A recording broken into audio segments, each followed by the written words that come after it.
নতুন সরকার প্রতি কক্সবাজারবাসীর প্রথম প্রত্যাশা থাকবে গণতান্ত্রিক প্রক্রিয়ায় স্বচ্ছ প্রক্রিয়ায় মানুষের বাক স্বাধীনতা নিশ্চিত করার দাবি রাখে।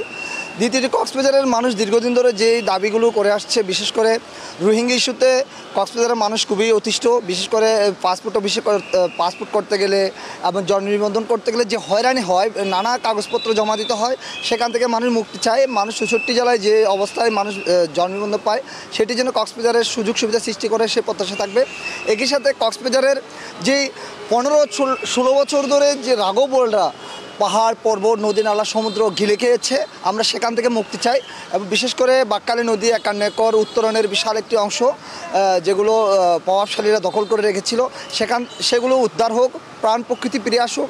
সমুদ্র সৈকতের ইসি এলাকায় যত অবৈধ স্থাপনা আছে সেগুলোর বিরুদ্ধে ব্যবস্থা নেওয়া হোক, আমরা সে প্রত্যাশা রাখি। একই সাথে আমরা কক্সবাজারের মানুষ দাবি রাখবো কক্সবাজারের রোহিঙ্গা সংকট যেন দ্রুত সমাধান করা হয় এবং দীর্ঘদিন ধরে যেসব জনপ্রতিনিধি রোহিঙ্গাদের ভোটার করিয়েছে তাদেরকে আইনের আওতায় আনা হোক। যে আমি বলে থাকি যে আমাদের কক্সবাজারটা হচ্ছে যে এটা ডিপ্লোম্যাটিক ক্যাপিটাল, এবং আপনি খেয়াল করে থাকবেন যে কক্সবাজারের যে এক্সপেরিয়েন্স এই আপনার ২০১৭ ইনফ্লাক্সে ওই রোহিঙ্গার ইস্যুতে যে এক্সপেরিয়েন্স, ওই এক্সপেরিয়েন্সটা এই গভর্নমেন্ট হচ্ছে কাজে লাগাতে পারে। আপনি খেয়াল করবেন যে এই গভর্নমেন্টে বেশিরভাগ নন গভর্নমেন্ট মানে এনজিও, নন গভর্নমেন্ট অর্গানাইজেশনের লোকজন বেশিরভাগ। তার মানে কি? তার মানে হচ্ছে এরকম একটা ইন্টারন্যাশনাল পরিস্থিতি, আন্তর্জাতিক পরিস্থিতি যেহেতু এরা ট্যাকেল দিতে পেরেছে, ঠিক তারাই এখন রাষ্ট্রের মধ্যে বেশিরভাগ ১৭ জনের মধ্যে আপনি খেয়াল করবেন বেশিরভাগ হচ্ছে যে এই পেশায় সংযুক্ত ছিলেন, ডক্টর ইউনূস টু ফরিদা আক্তার পর্যন্ত। তো ওই জায়গা থেকে আমাদের আর প্রত্যাশা হচ্ছে এটার পাশাপাশি ধরেন শিক্ষাটা খুবই জরুরি আমাদের। আমরা চাই আমরা নির্দিষ্ট জায়গায় সুন্দর করে নিজের যে মনের ভাব আছে আমরা তা প্রকাশ করতে পারি, এবং আমাদেরকে যখন কোথাও যাইলে আমাদের টাকা দিয়ে সেবা নিতে হতো, যে সেবাটা নিতে হতো সেই সেবাটা তারা আমাদেরকে টাকা ছাড়া বা তাদের মতো করে আমাদেরকে যেন সেবাটা দেয়, আমাদেরকে কোথাও কোনো প্রকার কোনো হেনস্থা বা নির্যাতন না করুক। আমাদের অর্থনীতি এখন বলা যেতে পারে প্রায় শূন্যের কোঠায় রয়েছে। এই শূন্যের কোঠার থেকে এই অর্থনীতিকে তুলতে পারাটাই এই সরকারের সবচেয়ে বড় চ্যালেঞ্জ। এই সরকারের সামনে বড় চ্যালেঞ্জ রয়েছে আমাদের দ্রব্যমূল্যের ঊর্ধ্বগতিকে নিয়ন্ত্রণ করা। আমদানি রপ্তানি প্রায় বন্ধ হয়ে আছে, এটাকে অতি সত্বর সচল করা। এটা যত তাড়াতাড়ি সচল করতে পারবে মানুষের মধ্যে তত তাড়াতাড়ি স্বস্তি ফিরে আসবে। এই কাজে ব্যর্থ হলে এই সরকারকে খুব একটা বেশি দিন অপেক্ষা করতে হবে না, মানুষ আবারও খেপে উঠবে। নোবেল বিজয়ী ডক্টর মোহাম্মদ ইউনূসের নেতৃত্বে যে উপদেষ্টা পরিষদ গঠিত হলো দেশ এবং জাতিকে পরিচালনার জন্য, এটা আমি অবশ্যই পজিটিভ দিক থেকে নিচ্ছি। কেননা ডক্টর মোহাম্মদ ইউনূস জাতীয় এবং আন্তর্জাতিক পরিমণ্ডলে তার যে পরিচিতি, জনপ্রিয়তা এবং গ্রহণযোগ্যতা, আর অতীতের সকল শাসনামল সম্পর্কে তার ধারণা আছে, তিক্ত অভিজ্ঞতা যেমন আছে, তার সুখের স্মৃতিও তেমনই আছে।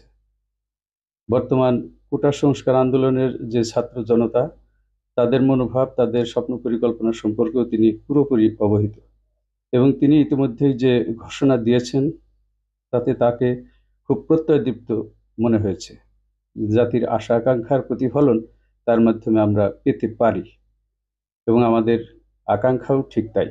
সেটা হলো যে এই মুহূর্তে দেশের আইন শৃঙ্খলা পরিস্থিতির উন্নতি করে সুশাসন প্রতিষ্ঠার জন্য অগ্রসর হতে হবে, এবং এই যে বিশৃঙ্খলা হয়েছে, ধ্বংসযজ্ঞ হয়েছে সারা দেশে একটা বিপদকালীন সময় আমরা বলবো, সেটাকে সংস্কার করা, এগুলোই তার প্রাথমিক কাজ হবে। আর যেটা বিভিন্ন রাজনৈতিক দল থেকে দাবি করা হচ্ছে তার কাছে যে খুব দ্রুত একটা নির্বাচন দেওয়া, তো আমার মনে হয় না যে সে খুব এত দ্রুত ৩ মাস ৬ মাসের মধ্যে এরকম সম্ভব হবে। একটি দেশকে, বিশৃঙ্খল একটি দেশকে গোছানোর জন্যই তো একটা বেশ সময়ের প্রয়োজন। সেই ক্ষেত্রেই তো ৬ মাস ১ বছর এমনিতেই চলে যাবে। যাই হোক, সেটি উপরের ব্যাপার।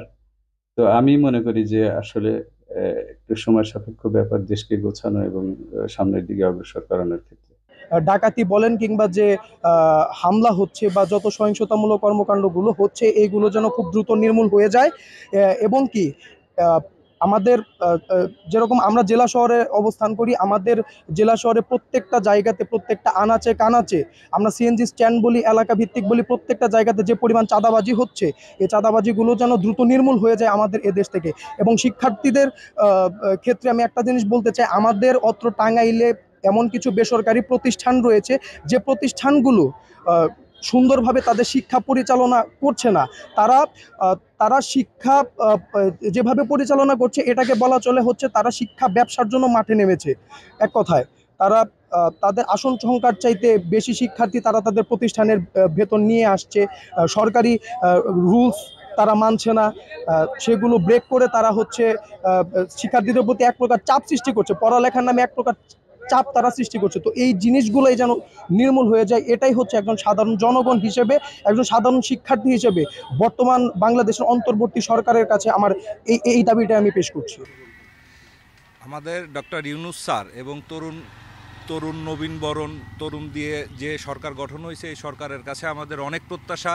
আমরা একটা দুর্নীতিমুক্ত দেশ চাই, আমরা একটা দুর্নীতিমুক্ত সমাজ চাই, আমরা হিতাহিত মানুষের মাঝে অহংকার প্রতিহিংসা এগুলা না থাক আমাদের দেশে। আমরা একটা সুন্দর একটা বাংলাদেশ দেখতে চাই, সুন্দর একটা বাংলাদেশ গড়তে চাই। এটাই আমার এই নতুন সরকারের কাছে প্রত্যাশা এবং আমি আশা করি ডক্টর ইউনূস স্যার আমাদের সমগ্র বাংলাদেশের মানুষের ভিতরকর যে চাহিদা সেটাকে সে পূরণ করতে পারবে, এটা আমার সবচেয়ে বড় প্রত্যাশা। তো আমরা হচ্ছে জন্মের পর থেকে ওই একই সরকার, একই প্রোটোকলস, একই জীবনধারায় বড় হয়ে আসছি। তো এখন আমরা মূলত চাচ্ছি একটা নতুনত্ব, একটা নতুন বাংলাদেশ। তো এই কারণে আমরা আমাদের নতুন সরকারের কাছে আমাদের প্রত্যাশা থাকবে যেন সে, যেমন আমরা দেখতে পাচ্ছি আমাদের শিক্ষার্থীরা নিজেরা রাস্তায় নেমে আসছে, ট্রাফিক দেখাশোনা করছে, নিজেদের শহর পরিচ্ছন্ন রাখার পরিকল্পনা করেছে। তো তাদের এই কাজগুলোকে আরও যাতে করা হয়। তারপর বাজার মনিটরিং, তারপর আমাদের একটা নতুন কার্যক্রম সামনে আসছে যেটা হচ্ছে হাসপাতাল মনিটরিং। তো আমরা জানি সরকারি হাসপাতালগুলোতে অনেক ধরনের বেআইনি কার্যক্রম হয়, যেমন ওষুধ সিন্ডিকেট, তারপরে হুইল চেয়ার, স্ট্রেচার, এগুলো থাকলে দেখা যায় দেয় না, তাদেরকে টাকা দেওয়ার পরে তারা দেয়। তো এই ব্যাপারগুলো নিয়ে যাতে মনিটরিং নিশ্চিত করা যায়, তো এই ব্যাপারগুলো আমরা আশা করব নতুন সরকারের কাছ থেকে। অন্তর্বর্তীকালীন সরকারের কাছে আমাদের এই দেশের নাগরিক হিসেবে প্রত্যাশা এটাই যে এই সরকার রাষ্ট্রের জন্য কল্যাণকর হবে এবং রাষ্ট্রের যেই অসুবিধাগুলো আছে সেই অসুবিধা দূরীকরণে কাজ করবে। এখন আমাদের পুলিশি ব্যবস্থাটা একেবারে নেই বললেই চলে, যে কারণে রাষ্ট্রের নাগরিকরা যেভাবে নিরাপত্তাহীনতায় ভুগছে, এই নিরাপত্তাহীনতা দূর করতে গেলে পুলিশি ব্যবস্থার নিশ্চয়তাটা নিয়ে আসতে হবে খুব দ্রুতই। পুলিশ যাতে থানায় স্বাভাবিকভাবে তাদের নিরাপত্তার সাথে কাজ করতে পারে এবং জনগণকে নিরাপত্তা দিতে পারে, সেই ব্যবস্থাটা নিশ্চিত করে পুলিশি কার্যক্রমটা দ্রুতই শুরু করতে হবে। তার পাশাপাশি যাতে সংখ্যালঘুরা বা যারা অত্যাচারিত হচ্ছে তারা যাতে কোনোরকম অত্যাচারিত নির্যাতিত না হয়, সেদিকে রাষ্ট্রের কল্যাণকর ভূমিকা রাখতে হবে এই নতুন অন্তর্বর্তীকালীন সরকারের কাছে, এটাই আমাদের প্রত্যাশা। আমাদের প্রথম প্রত্যাশা থাকবে যে আমাদের দেশের যত দুর্নীতি আছে, দুর্নীতি দমন করা এবং আমাদের শিক্ষার মান উন্নয়ন করা। যেই শিক্ষার জোরে আমাদের বড় ভাই বোনেরা, যারা আমাদের সিনিয়র সমন্বয়করা আছেন সেন্ট্রালে, তারা আমাদেরকে গাইড করেছেন, আমাদেরকে লিড দিয়েছেন, সেই শিক্ষা আমরা ফিরে পেতে চাই। আর আমরা চাই আমাদের জেলার উন্নতি। স্পেশালি আমাদের জেলায় ধরেন বিভিন্ন জায়গায় বিভিন্ন চাঁদাবাজি হয়, যেমন বাজার, ফেরিঘাট, এই চাঁদাবাজিগুলো আমরা বন্ধ চাই।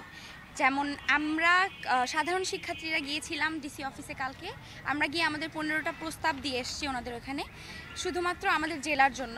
আমরা চাই দেশেও এরকম কিছু হোক, যেহেতু এখন সরকার গঠন হয়েছে, আমাদের যা আমরা চেয়েছিলাম তাই পূরণ হয়েছে।